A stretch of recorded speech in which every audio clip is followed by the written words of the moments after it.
Typhoon ওটিপের প্রভাবে সৃষ্ট ভারী বর্ষণে শতাব্দীর সবচেয়ে ভয়াবহ বন্যায় ভাসছে চীন। দেশটির গুয়াংডং প্রদেশের প্রধান নদ নদী, জলপথ এবং জলাধারগুলো পানিতে পরিপূর্ণ হওয়ায় 12,07,00,000 মানুষকে নিয়ে চরম দুশ্চিন্তায় পড়েছে চীনা সরকার। এবারের বন্যায় ভেসেছে গুয়াংডং প্রদেশের বিভিন্ন শহর। এছাড়াও প্লাবিত হয়েছে ফসলি জমি, ধসে পড়েছে সেতু।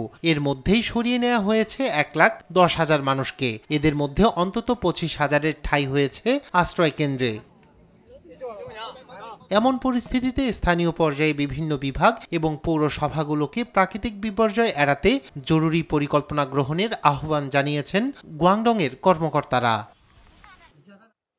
অন্যদিকে গেল বছরের ভয়াবহতা কাটতে না কাটতেই আবারও বন্যার মুখোমুখি ব্রাজিল। এই বন্যায় ডুবে গেছে দক্ষিণ ব্রাজিলের রিও গ্রান্দে রাজ্যের বেশিরভাগ অঞ্চল। ফলে এসব অঞ্চলে বিদ্যুৎ যোগাযোগ, এমনকি ভেঙে পড়েছে পানি পরিষেবাও। প্রতিবার বন্যা হলে শহরের কেন্দ্রস্থলও ক্ষতিগ্রস্ত হয় এবং এটি সত্যিই কষ্টকর।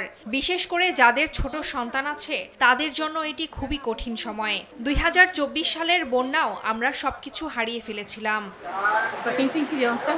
এ ভারী বর্ষণ চলতি সপ্তাহ পর্যন্ত স্থায়ী হবে বলে আশঙ্কা করছে দেশটির national centre for monitoring and alert of natural ডিজাস্টারের প্রধান আবহাওয়াবিদ মার্সেলো সেলুসি।